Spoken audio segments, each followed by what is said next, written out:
झूठों पे झूठों पे बहादुर अब्बास पे बहादुर अब्बास झूठे पे बहादुर अब्बास पे। आदाब, मैं हूं सफदर रिजवी। आप देख रहे हैं लाइव एक्सप्रेस चैनल। आपसे गुजारिश है कि इस चैनल को सब्सक्राइब करें, लाइक करें, शेयर करें और कमेंट करें। अब देखें खबर। शाहमर्दा करबला में सवाल व जवाब के लिए की गई बैठक का पहला दिन अच्छा नहीं गुजरा। साकनी के रहने वाले सरफराज ने उस समय अपनी बात कही जब उन्हें मौका नहीं दिया गया और मौलाना कल्बे जवाद दुआ करा रहे थे।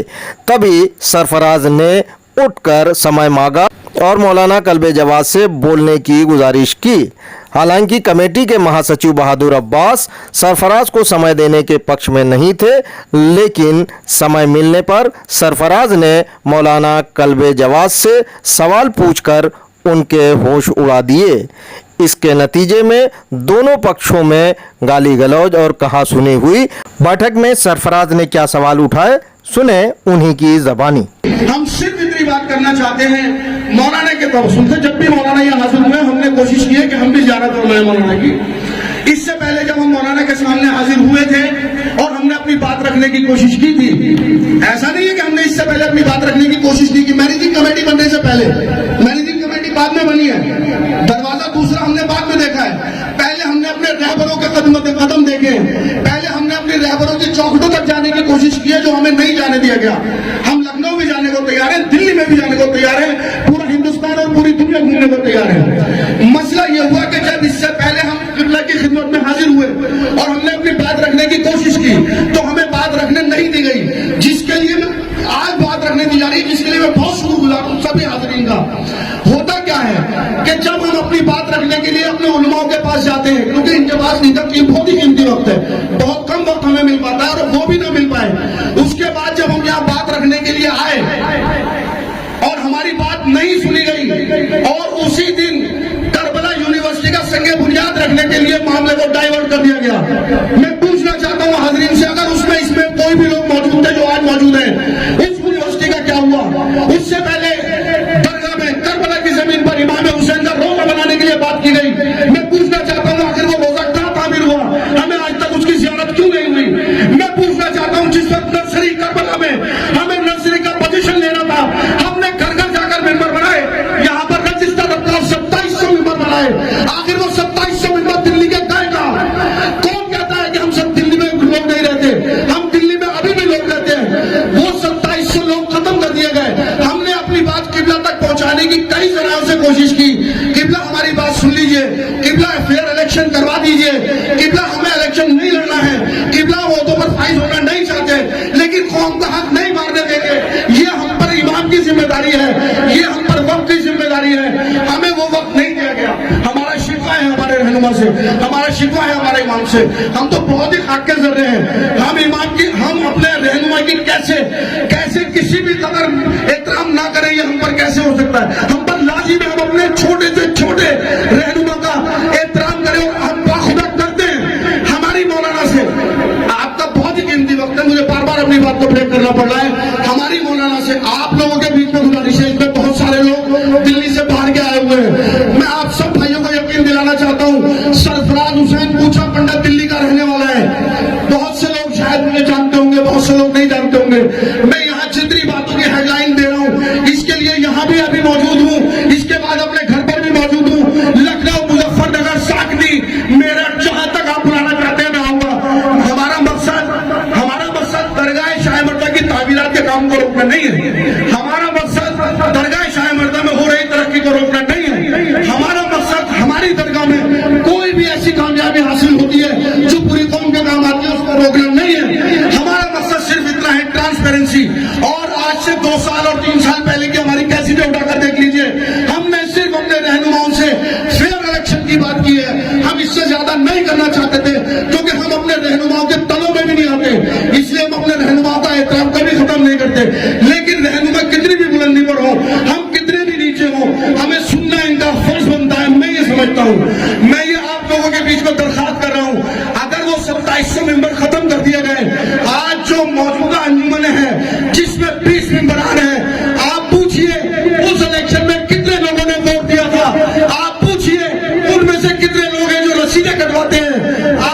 पूछिए उनमें से कितने लोग हैं जो फीस अदा करते हैं। आपको मैं बता दूं, सिर्फ 2700 मेंबर में 20 मेंबर के अलावा लाइफ टाइम मेंबर भी थे जिनको कभी खत्म नहीं किया जा सकता।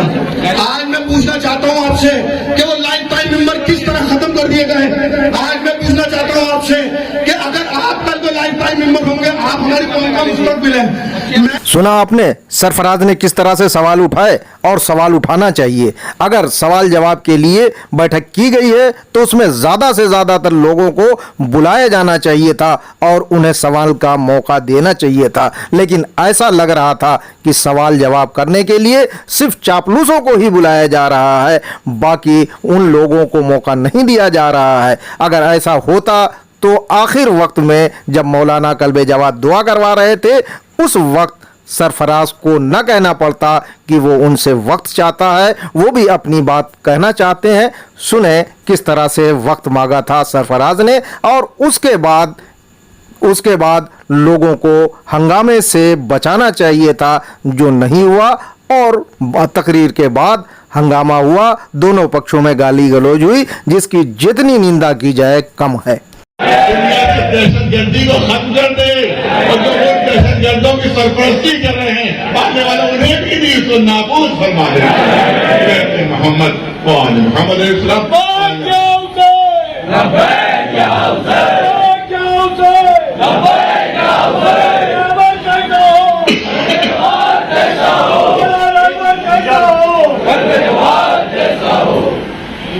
इमाम ज़माना अलैहिस्सलाम के ज़ोर में ताजील हो मानने वाले और हम सब के गुलामों में उनका बादशाह। 2 मिनट का टाइम चाहता हूँ। सरफराज से दिल्ली पूजा पूरे चालू बुलाकर रहेंगे। हाँ जी, आपकी फायदेमंद तकरीर अभी सुनी थी। आपसे चाहते हैं, बहुत सारे लोग यहाँ मौजूद हैं, सबका तेजी टाइम में खराब ना हो। आप हमें कोई वक्त ऐसा दे दें कि हम आपकी खिदमत में अपनी बात रख सकें।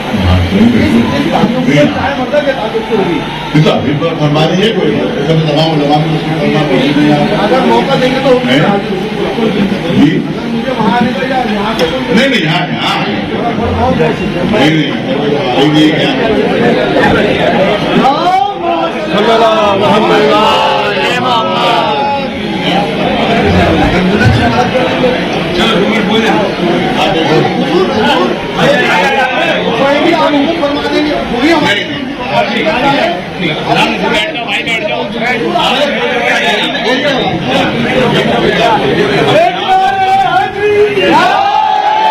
बहरहाल सरफराज ने मौलाना कल्बे जवाद के मुंह पर साफ साफ कह दिया कि वे उन चापलूसों के बीच घिरे हुए हैं जो आम आदमी को उन तक जाने से रोकते हैं। आम आदमी अपने दिल की बात मौलाना कल्बे जवाद को नहीं बता सकता। सरफराज ने 2 कदम और आगे बढ़कर बिना कहे ये संदेश भी दे दिया कि मौलाना कल्बे जवाद भी वक्त पर बातें नहीं सुनते और एक कान से सुनकर दूसरे कान से निकाल देते हैं और अपने चापलूसों के दबाव में काम करते हैं। सरफराज की तकरीर के बाद हंगामा होना ही था, क्योंकि इसीलिए लखनऊ से कई बसों में लोगों को लाया गया था।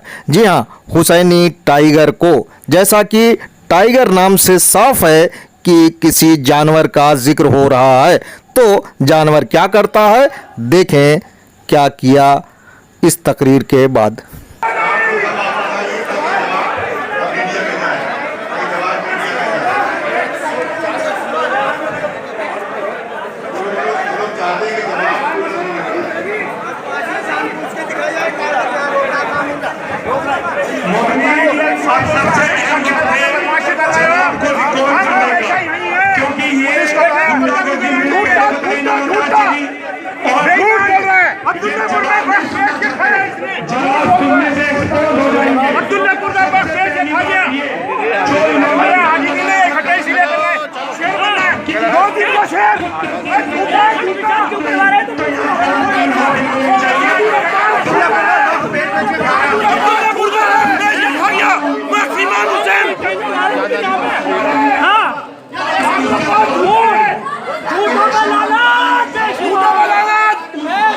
झूठों पे लानत, झूठों पे लानत, झूठों पे लानत, बहादुर अब्बास पे, बहादुर अब्बास झूठे पे, बहादुर अब्बास पे